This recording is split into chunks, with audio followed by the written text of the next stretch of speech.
back at it. We're back at it. I have good notes for this one. I'm excited because DG's getting crushed by this little 2-pound baby. Crushed. Just demolished. We were actually having this conversation the other night. It's like, how could something so little just take over life? Everything. We went home yesterday, and we brought like 15 bags, and like I always used to like laugh at those people getting on the plane or getting on the ferry. That's you now. You got a stroller, you got this thing. I'm like, I have 17 bags. None of this is for me. This baby is this big. I don't know what to do. Yeah. All right. It doesn't end, man. So we're gonna talk about some business, and actually, this is something I've wanted to interview you about for a little bit, and we haven't done it as a podcast. So we're going to talk about why we decided to launch a conference.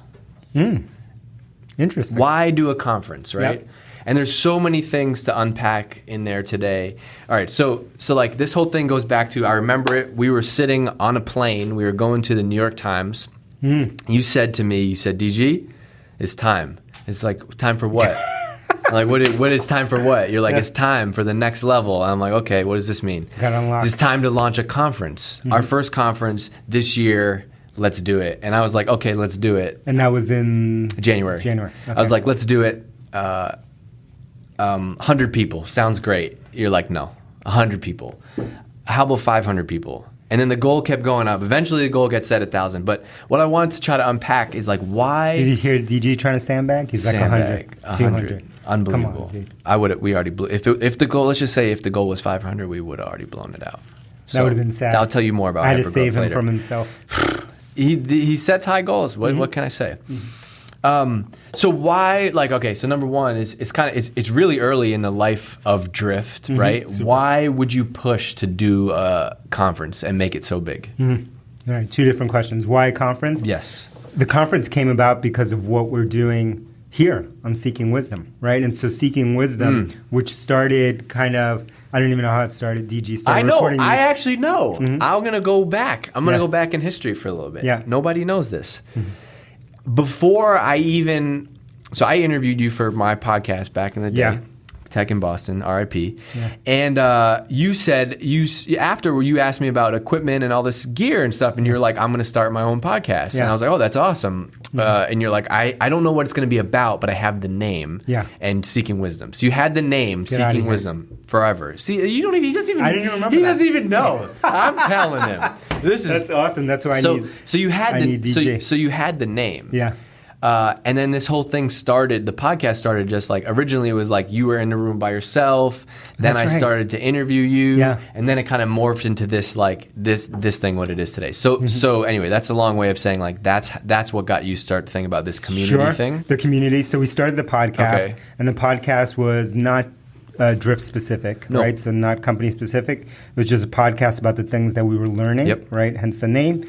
And then the community around the podcast has just like kind of blown me away, probably blown all of us away in terms of how into the podcast people are, right? From totally different worlds. I wish there was a better way to show somebody. Like I wish there was a chart, right? Yeah. And I'm not even being the smart ass right now. I'm dead serious. I wish there was a way for people to see it, because every candidate that comes into the office. Oh yeah. Prospective customers, like I was walking through we work our offices in a mall in Copley in Boston, and the other day I was going to get a coffee by myself. Yeah. This guy from across the escalator reaches out and he gives me a pound. He's like, Seeking Wisdom. I'm like, how do you, like, I don't even know. I've never seen this guy in my life. That's amazing. Yeah. So anyway, the podcast turned into this bigger thing, right? Bigger than Drift, bigger than the podcast itself.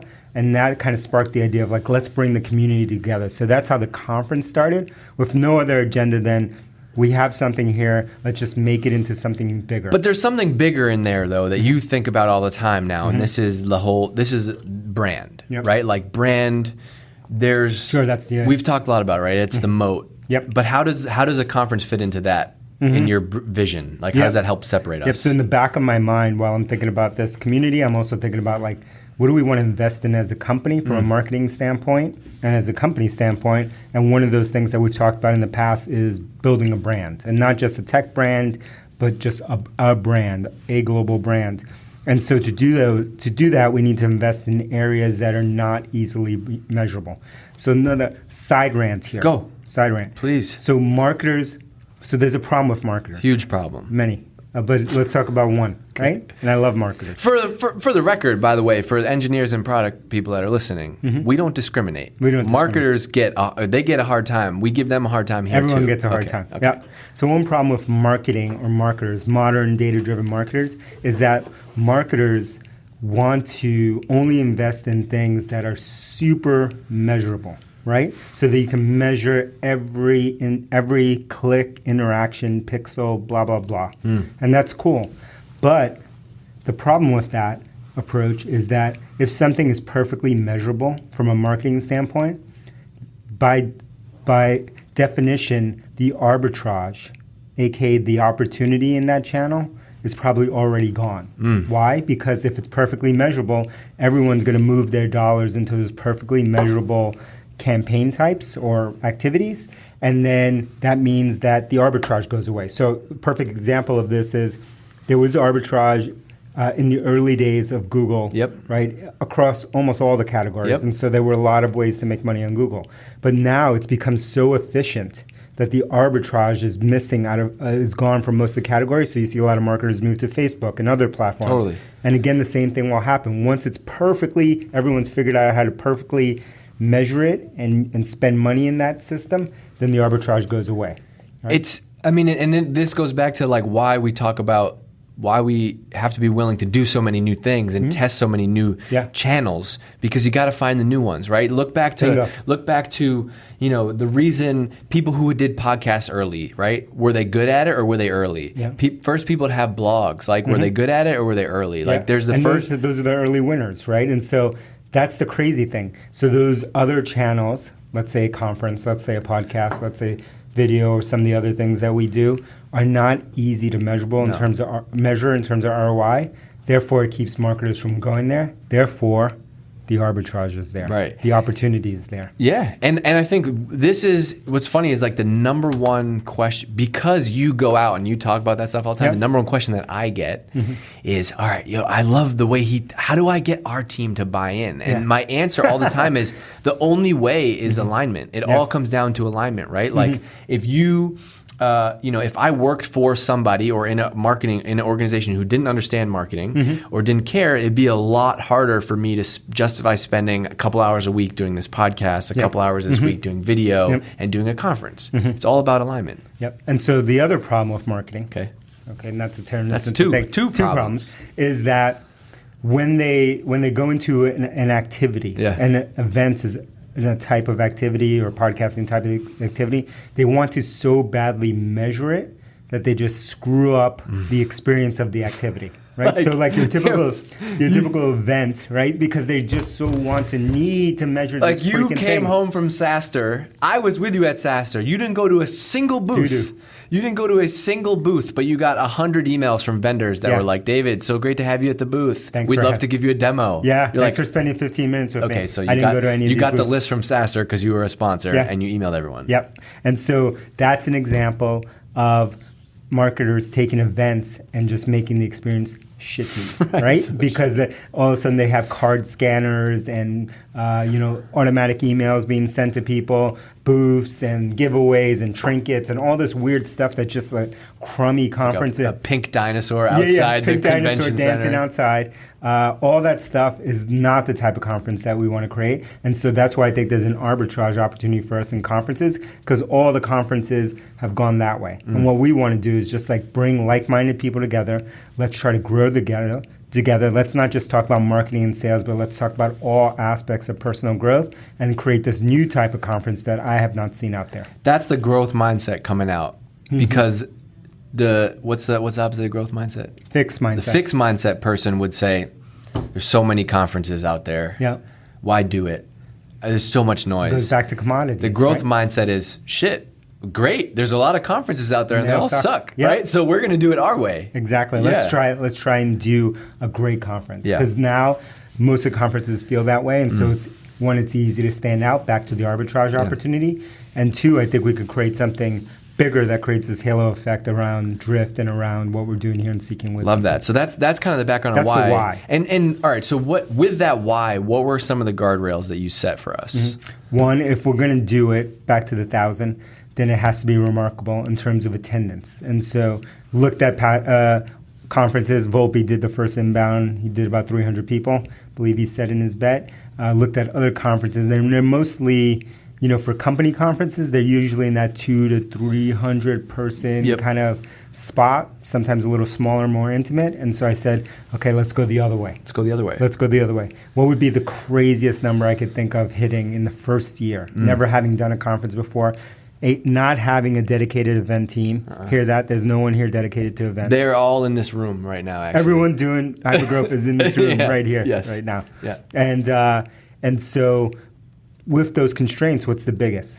And so I think we were starting to talk about 500. Yeah. And I think DG had me agree on 500. And then I slept on it, I came back and I said, double it, 1,000. 1,000. And you should have seen his face.